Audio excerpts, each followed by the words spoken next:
ॐ नमः सिद्धेभ्यः मङ्गलं भगवान् वीरो मङ्गलं गौतमो मुनि मङ्गलं पुष्पदन्ताद्यो जैनधर्मोऽस्तु मङ्गलम् सर्वमङ्गलमाङ्गल्यं सर्वकल्याणकारिकं प्रधानं सर्वधर्माणां जैनं जयतु शासनम् जैनं जयतु शासनम् जैनं जयतु शासनम्। 24 तीर्थंकर भगवान को नमोस्तु करते हुए अनंतानंत स्थित परमेश्वर को नमोस्तु करते हुए गणाचार्य पुष्प दंत सागर जी को नमोस्तु करते हुए इसके साथ समस्त आचार्य उपाध्याय और सब साधु को नमन करते हुए आज हम चलते हैं जन्म जन्म तक ना भूलूंगा ये एहसान तुम्हारा रोम रोम से निकले प्रभुवर नाम तुम्हारा।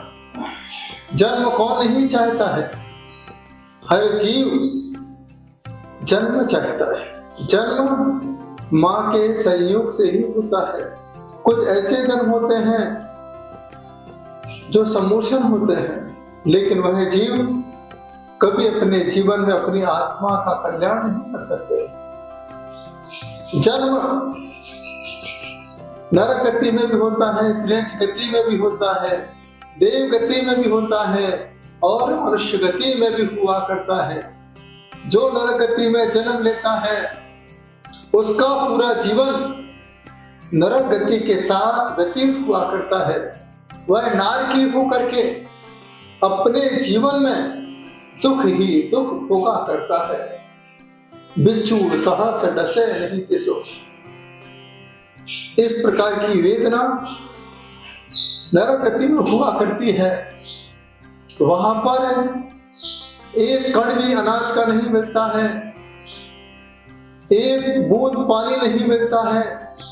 पूरा जीवन नरक गति में व्यतीत हो जाया करता है। उसे हम नारकी कहा करते हैं।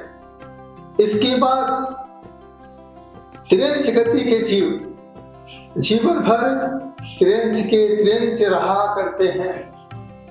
कभी भी अपने जीवन में त्रिंच गति से आगे निकल नहीं पाते हैं और कभी अपनी आत्मा का कल्याण नहीं कर पाते हैं।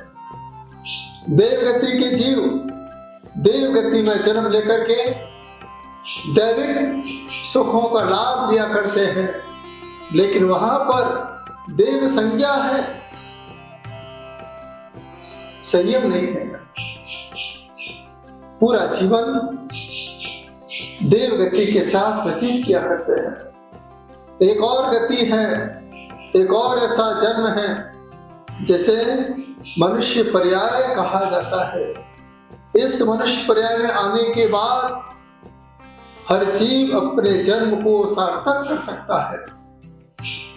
इस मनुष्य पर्याय में आने के बाद वह अपने जीव को नारकी भी बना सकता है, वह अपने जीवन को त्रिंच के समान भी बना सकता है, वह अपने जीवन को दैविक सुख के साथ व्यतीत कर सकता है, वह अपने जीवन को मनुष्य पर्याय के साथ सार्थक कर सकता है। आप कहोगे कैसे नरक गति का तो कैसे उसे प्राप्त हो सकता है? याद रखना, जब कोई बड़ी बीमारी घेर लेती है, जब हम डॉक्टर के पास पड़े होते हैं, कैसी दवा दे रहा है, किस प्रकार से तुम्हारा इलाज कर रहा है, आपको नहीं पता है। अगर आपको कैंसर हो जाए, बड़ी बीमारी हो जाए, जहां पर कोई इलाज न हो, उस समय आप कैसा महसूस करते हो सोचो। जब तुम्हारे बच्चे तुम्हारी आज्ञा का पालन नहीं करते हो, उस समय आपको कैसा महसूस होता है। विचार करो, आए थे मनुष्य पर्याय में, लेकिन दुख नरक गति के जैसा है। कर करो, इतना कष्ट होता है, ऐसा लगता है जैसे 1000 हजारों बिच्छू कीमो के समय पूरे बॉडी में डंक मार रहे हो, पूरे शरीर के बाल उड़ जाते हैं। यह किस गति का दुख है? नरक गति का दुख है, जो हमें मनुष्य पर्याय में ही देखने को मिला करता है। श्रेष्ठ गति जैसा दुख कैसे हम भोगते हैं? मनुष्य गति पाने के बाद भी श्रेष्ठ गति, हाँ, आप जाइए कभी कलकत्ता, वहां पर इंसान ट्रेंच बन करके गाड़ी को चलाता है, एक स्थान से दूसरे स्थान पर लेकर के जाता है, कुली बन करके सारा बोझ उठाता है, ट्रेंच बन के अपना जीवन व्यतीत करता है, मजदूर बन करके सारे काम ट्रेंचों की तरह करता है। उससे क्या मिलता है? सिर्फ भोजन के अलावा वह अपने जीवन में क्या कर पाता है? ज्यादा पैसा मिलता है तो वह शाम को शराब पीता है और घर में झगड़े करता है, उसका जीवन ट्रेंचों की तरह चला करता है। इसके बाद देवगति, अब देवगति कैसे मिलेगी? आप जाइए मुंबई, दिल्ली, बड़े बड़े बंगले, बड़ी गाड़ी घर के सामने खड़ी, बड़ा व्यापार, जब पैसा बहुत आता है हम देव बन जाते हैं। फिर समाज के लोग आपके संपर्क में आते हैं, कहते हैं भैया आप तो देव जैसे हो, बस मुझे भी थोड़ा देव, जब देव बनोगे आपको देना ही पड़ेगा। तो देवगति जैसा सुख तो मिल चुका है, लेकिन वहां पर भी मानसिक दुख हुआ करता है। पैसा तो बहुत होता है, लेकिन चैन की नींद नहीं हुआ करती है, चैन से हम 2 मिनट बैठ नहीं पाते हैं।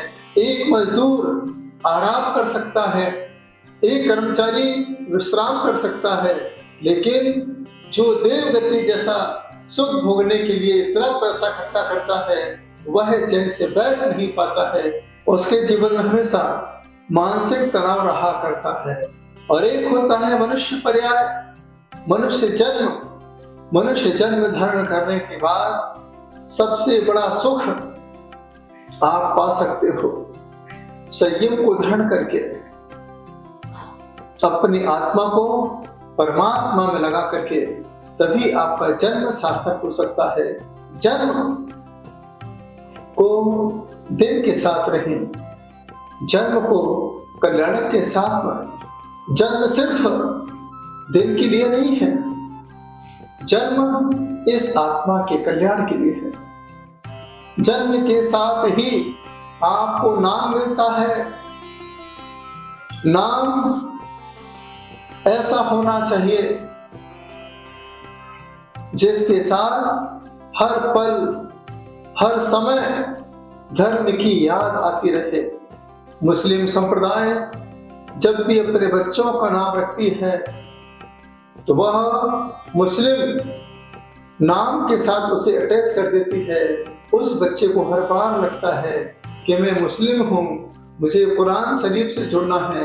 ऐसे भाव उस बच्चे के अंदर बार बार आते हैं। जब कोई सिख संप्रदाय में जन्म लेता है तो वहां पर भी उसे सिख नाम से जोड़ दिया जाता है।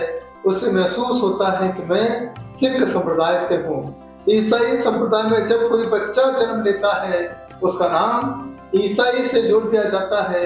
उसे एहसास होने लगता है कि मैं ईसाई हूँ। जो हिंदू परंपरा में जन्म लेते हैं, कई बार उनके माता पिता बच्चों के ऐसे नाम रखते हैं जिस नाम से उन्हें पता रहता है कि मैं हिंदू हूँ और मेरा बच्चा भी हिंदू है। लेकिन जैन कुल में जो पैदा हो जाता है, मैं तो कहना चाहता हूँ उनके नाम भी जैन धर्म के अनुसार होना चाहिए। यूनिक नाम से मतलब नहीं है, ऐसे नाम होना चाहिए जिस नाम को आप भी लोगे तो आपका धर्म चलता रहेगा, धार्मिक भाव आपके बनते रहेंगे। जब आपका अस्पताल का समय होगा, अंतिम समय होगा, बच्चे का नाम पारस होगा या महावीर होगा, मेरे महावीर इधर आ, मेरे महावीर इधर आ, मेरे महावीर इधर आ। उस समय बेटा महावीर भी तुम्हारे सामने खड़े होगा। जब हम महावीर महावीर महावीर का जप करेंगे, यह महावीर का जप आपकी आत्मा का भी कल्याण कर सकता है। अंत भला तो सब भला, ऐसे नाम रखिए जिस नाम से आपको मोक्ष रूपी धाम की प्राप्ति हो सके। जब आप बच्चों के नाम धार्मिक नाम पर रखते हो तो वह बच्चे संतान होते हैं। यदि आप अपने बच्चों के नाम यूनिक रखे, कुछ नए रखे, विमान विनान विहार ऐसे नाम रखे, तो ये मान के चलना वो संतान नहीं शैतान बन करके आपके परिवार को परेशान कर सकती है। तो आप अपने बच्चों के नाम धर्म के नाम पर रखिए, सम्यक रखिए, आपको सम्यक तो हो जाएगा। संयम रखिए, आपके अंदर संयम के भाव पैदा होंगे। आप रखना चाहें तो रत्न रखिए, आपका यह बच्चा रत्न के समान आपके जीवन को रोशन कर सकता है। ऐसे ऐसे नाम रखेंगे तो ही आपका नाम आगे बढ़ सकता है। एक बार मैं एक गांव में पहुंचा, छोटी सी गुड़िया 2.5-3 साल की, मैंने पूछा तुम्हारा नाम क्या है? उसने कहा ऐश्वर्या जैन। चेहरा बहुत काला। मैंने कहा कैसा नाम है? ये नाम तो लोग विश्व सुंदरी का देते हैं, तुम्हारा चेहरा तो बहुत अच्छा नहीं लग रहा है। रोते रोते घर गई। माँ ने काले चेहरे को जैसे तैसे सफेद किया। कहा बताओ अब मेरी बेटी कैसी लग रही है? मैंने कहा अब तो ऐसी लग रही है, ऐसी लग रही है जैसे किसी ने जामुन के ऊपर नमक छिड़क दिया हो। और उसे बुरा लगा। मैंने कहा याद रखना, क्रीम पाउडर लगाने से कोई चेहरा सुंदर नहीं होता। यदि क्रीम पाउडर लगाने से चेहरा सुंदर होता तो वेस्ट इंडीज में कोई काला नहीं होता, साउथ में कोई भी काला नहीं होता। सुंदरता क्रीम पाउडर से नहीं आती। सुंदरता सुंदर भावों के साथ भगवान की भक्ति करने से आती है। भक्ते सुंदर रूपम, जो भगवान का गुणगान करता है उसके चेहरे पर रौनक अपने आप आ जाया करती है। जीवन में आप इन हाथों में भगवान को याद रखें, एक एक उंगलियों पर एक एक भगवान का नाम लें और ऐसे हाथ करके पूरे चेहरे का, पूरे शरीर का स्पर्श करेंगे। फिर आप देखिए आपके चेहरे पर क्या रौनक आ सकती है। तो आपके नाम संयम धर्म के नाम के साथ हो तो ही आपका नाम रोशन हो सकता है, आपका नाम आगे बढ़ सकता है। इसलिए तीर्थंकर भगवान के जो नाम हुआ करते हैं, यही नाम आज जैन धर्म के नाम को आगे बढ़ाया करते हैं। और कई तीर्थंकर ऐसे हैं जिनके दो नाम हैं। जैसे आदिनाथ भगवान के 2 नाम है, ऋषभनाथ है। पुष्पदंत जी के 2 नाम हैं, एक सुविधनाथ भी है। नेमिनाथ के भी 2 नाम है, अरिष्ट नेमि भी है। मुनि सुब्रतनाथ के भी 2 नाम है, सुब्रतनाथ भी है।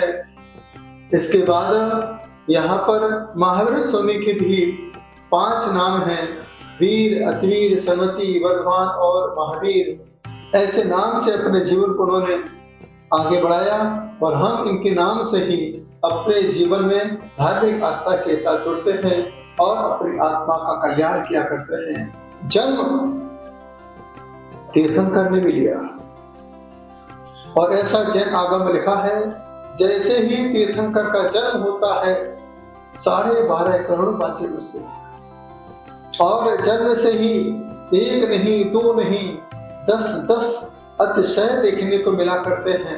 ऐसा जैन आगम कहता है कि जब तीर्थंकर बालक माँ के गर्भ में आते हैं, उसी समय से पहले ही 6 महीने से लेकर 15 महीने तक रत्नों की वृष्टि हुआ करती है, पूरी जमीन सुभिक्ष हो जाया करती है।